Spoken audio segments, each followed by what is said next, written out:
No. And I think one of the things that people, that I always noticed when I used to see you on TV was that you had your famous sort of squint, but you always looked at the kid, at the, whether if it's Jodeci, SWV, any of them, and you're almost as if somebody just, somebody said, "Hey, Donnie, I want you to introduce you to my friends, Jodeci," and you say, "Okay," and the way you interview them was very much like a, "Hey guys, how's it going?" And these guys had just been signed, first interview, and you'd always make them at home, relaxed and welcome, and they didn't have to worry about you trying to corner them with some tricky questions. And that's what I personally used to look at and just be so mesmerized as to how you made people feel relaxed, and that's missing from, because now everyone's afraid of being cornered. But where did that come from? Because that's very natural. It didn't seem as if you went to journalist school to do that. I mean, where did that type of interview style come from? Well, first of all, let me thank you for that. You could not have given me a bigger compliment. That the compliment, the two compliments that I've always appreciated most in my career from listeners or viewers was that, thanks for broadening my ears. That I play different music. Thanks for broadening my ears. But for guest, it was what you just said. Thanks for making me feel so comfortable. And there's no trick to it. It's just as natural as can be, bro. Man, let me tell you, every single act that ever came on Video Soul, my producers would give me a bio and a list of questions. And I go, okay, thanks.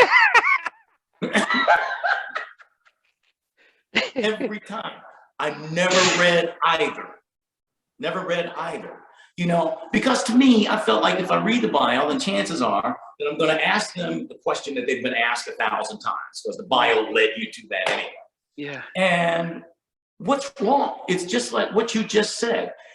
To me, there's nothing wrong with, "Hey, what's up, Luther? How you doing, man? Where are you from?" That's how people start conversations. That's very natural. "Where are you from?" "I'm from Philadelphia." "Oh, Sixers fan?" Yeah. Okay, man. And then, you ease it to wherever it goes. But I think that the biggest component to that is listening.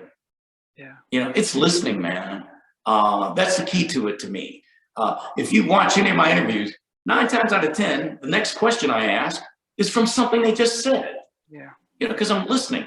Whereas you see so many interviewers where you got a list of questions that you're going to get through, and no matter what, it's just going through the list. Yeah. I never want it. It's supposed to be a conversation, man. And when people say, "Man, when I watch Video Soul, I feel like I'm sitting on the couch with you and Jodeci." Yeah. That's the way it's supposed to feel, So it's not, like you said, it's not something I was taught in journalism school or, shoot, I was on radio before I got to journalism school. Yeah.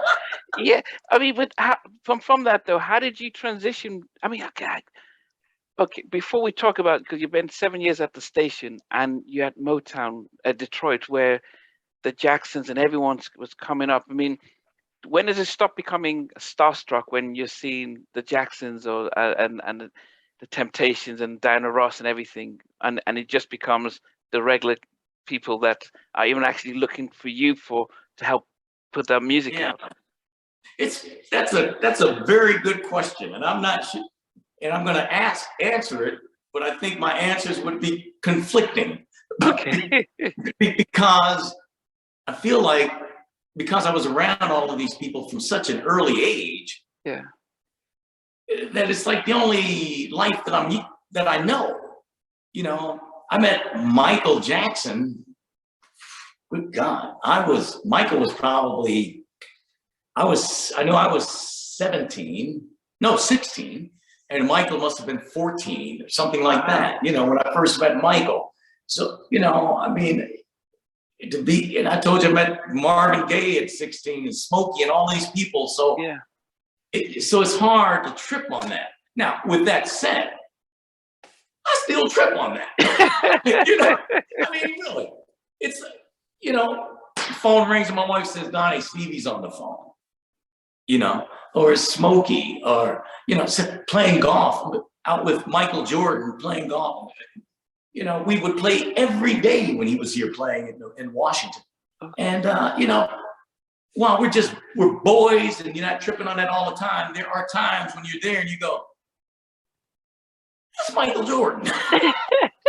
You know, I mean, really, it's like, so, you know, but with that said, I should say this too, that I have the same level of love and respect for that guy mowing the grass on that golf course while we're playing, or the janitor in the building, as I do for President Obama, who I see all the time, or Smokey, or anybody else. You know, I love people, just truly, truly love people. And I treat everybody the same. You know, that's what you see on Video Soul. When you see that eye-to-eye contact, when I said that, because I am genuinely interested in you. Yeah. I want to know you. I want to know who you are. I want to know your kids. What's your story? You know, we were getting ready to write my biography, which is on hold now.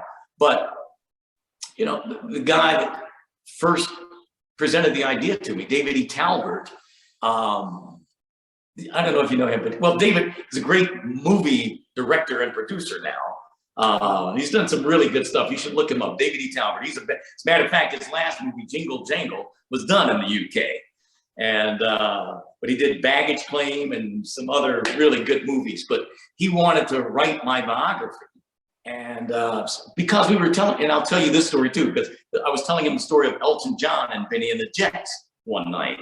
And so he said, you know, man, you need to write a book. Your story is fascinating. And I said, yeah, well, it is fascinating, only in the sense that everyone's story is fascinating if you just sit and take the time to listen. I don't care who it is. I don't care who it is. They have a fascinating story to tell, man. Yeah. You know, and that's the way I look at it. I feel like, you know, it should be required that before you leave this earth, you have to put your book on the shelf. Yeah. You know? Yeah. Yeah. What's your story? What happened to you while you were here? Yeah. You know, but so the stories that do make it are the ones where because the hardest thing to be is to be considerate and be patient and be kind, because we don't seem to have time, and we're always thinking ahead, always thinking about our own agenda. And so people like you know, when you do, yeah, people like, we talk about Martin Luther King, who gave his time and his life to a cause. I mean, that's why his stories are inspirational. And as you know, as a music fan, seeing you talking and making people feel at ease, whether it's Roger Troutman, yes, he was really into his talk box, and here you are really into it. We're trying to make him feel like, well, this is important. This seems good. And so that's just patience, which most of us struggle with. And now I'm a therapist, so I'm trained to listen and to hear and to use that. So that's what I do when my 9 to 5 is being a therapist and listening to stuff. Yeah. And I use that when I'm doing this. But you know, but to see yourself, and Larry King is the same, but not too many people are like the two of you in that way of making a guest say, I'm listening to you, I hear you, and I'm not here to put holes for you. I'm just here to listen to you tell your story, and actually to make your story better than you think it could have been. Yeah, well, you know, I am there to listen. You know, I never participate in that kind of gotcha journalism, you know. Yeah. But at the same time, if there's something delicate that we need to get into, I will. You know, I remember having Jodeci on once, and there were a couple of rape charges against a couple of the guys in the group. And, you know, everybody knew about it. This was a big story. And so right before the show, my producer comes in and says, well, you can't ask them about the rape charges. I go, okay. And then 10 minutes later, their manager comes in. Now, you know, you can't ask them about the rape charges. I know, I get it. One more time before they come out, producer, Donnie, now you know you can't ask me about rape. I said, yeah, I got it. They come onto the set. I said, you know I got to ask you about the rape charge. Yeah, let's go. Oh my goodness. I mean, first of all, to me, I just always felt like if you're going to restrict me, then don't come. There should be no restrictions. I don't, especially since I'm not that kind of journalist. That's not what I do. Yeah, you built that, yeah. People feel comfortable. I got you. But let's go through this. I'm going to ask you because if I don't, then it looks like I'm not doing my job. Like, I don't know. We have to address it. So, but people feel comfortable with you, even with something that delicate, so it was cool, but, that's one thing that I cherish is that they do have that kind of comfort level with me, and so that always makes for a different interview too, because of the level of comfort that the guest has with you, and the level of respect. Yeah, but you built it. It's something that you've shown with every interview that you've had, and they go away knowing that. But how did you transition from radio to television? Yeah, well, I moved from Detroit to Washington D.C. in 1977 doing radio, and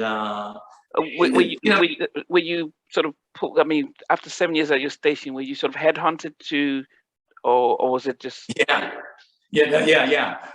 You'll love this call. I got a call one night on the was it the hotline? Yeah, it must have been. I don't know how this guy got the hotline number. Maybe it was request line. I don't know. But says, "Hi," this big official voice. Hi, Donnie Simpson. Is this Donnie Simpson? I goes, yes. Hi, this is Bob Henneberry from NBC in New York. And I went, come on, yeah, who the hell is this really? Because your boys would call you and, because I'm radio. These are radio people. They'd call and put on that official voice and go, yeah, man, this is Claude, man. I just called. What you doing later? Okay.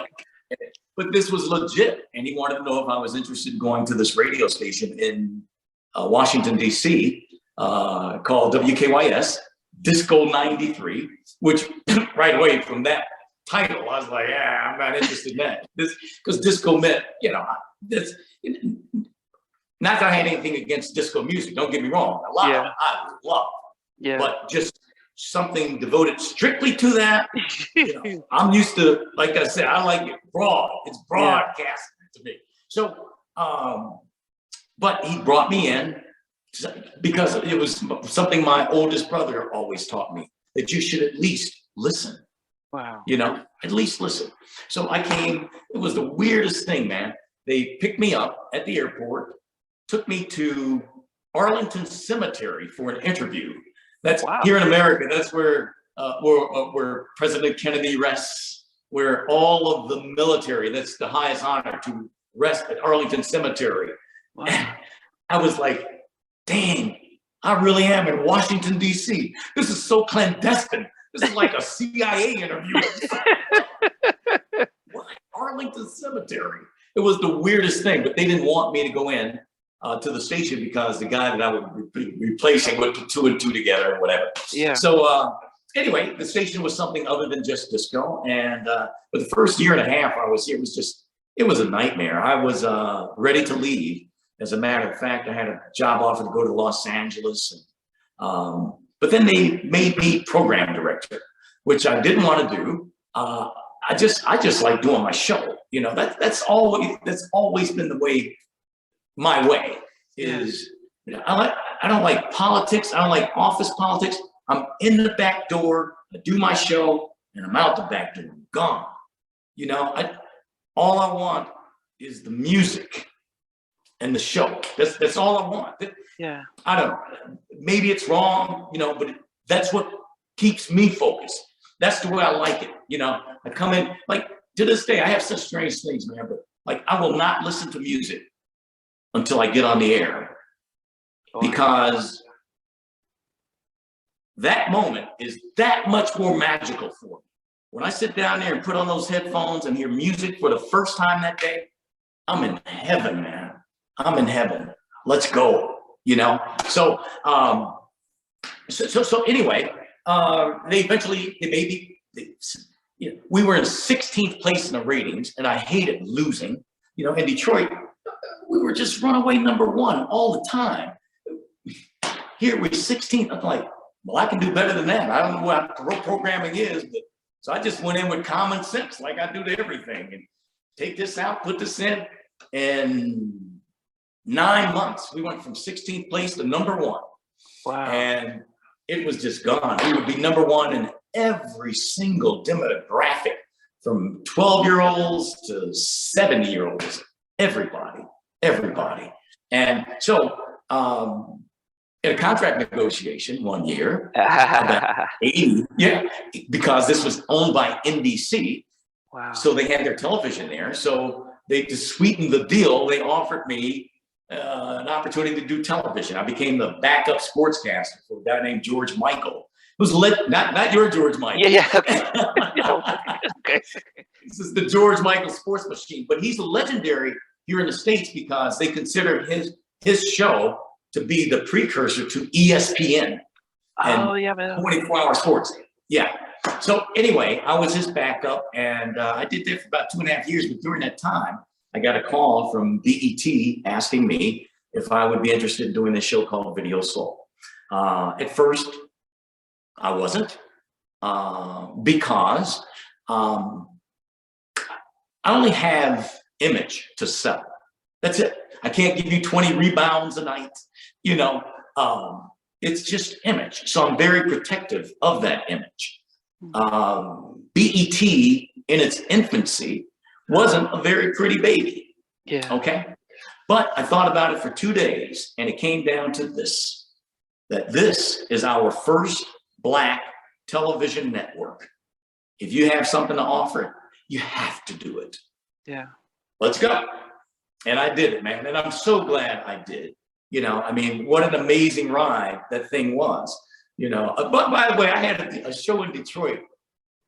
God, I must have been 17 or 18 years old. I had a TV show called, was it called The Real Side or something like? It was so bad, my mama wouldn't watch it. Yeah.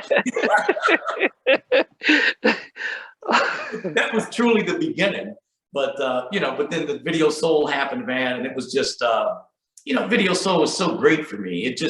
It put me in every nook and cranny of this country and in several other countries. Yeah. You know, and it's the reason I'm sitting here talking to you today in the UK. Yeah, but the question I had though is because if you're in Detroit, Motown, the music was still there, even in the 70s. I know it slowed down a little bit in the 80s, but why make the move from the #5 market in the country to Washington DC? I mean, was that a hard thing to do? Well, there were some things that went into the thought process. Well, Washington was #8 at the time, but here's the #1 reason.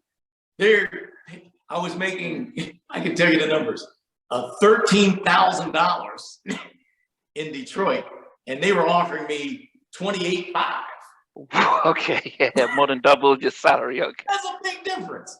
But you know, again, at that point, you're young and don't know a whole lot. I didn't realize the cost of living was 3 times as much, and I was broke as hell. Plus, I lost my hustle. I wasn't popular. You know, people don't know you, so you're not doing outside things. And okay, so for the first couple of years, man, it was really lean, man, really lean.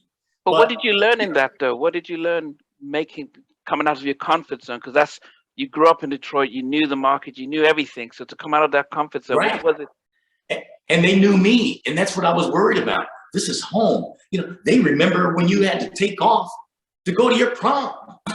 You know, you don't have that kind of advantage in DC. Yeah. But so I guess the thing I learned, man, is that, you know, we're more, well, it's something, was it Obama who said that? We're more alike than different, you know? I mean, wherever you are. And that if you're real, that's the thing that connects people, man. That's that vibe, you know, that spiritual thing that connects us all. People know what's real. They can feel it. They hear it. They can see it, you know. And, you know, I've always been me, you know. As a matter of fact, David was toying with the idea of calling my book Being Me, because he loved the story I told. I've always felt that there were 1,000 people out there waiting to take my job, and that 500 of them are just as good as I am. The other 500 are better. Oh, wow. But the only thing I can beat them all at is being me. You can't beat me doing that. So I be me, you know? And that's true, not just, I'm serious. If you think about it, that applies to all walks of life. It's not just in media. It's not just radio and TV. All walks of life. Being you always wins, man. There's nothing that beats that. People want to know who you are. You know, when you're real, they feel it, man. Thanks for watching. Please remember to subscribe to the channel, but most importantly, to press the notification bell so that you can be notified when we do have a new interview. Loads to come, but thanks a lot for watching.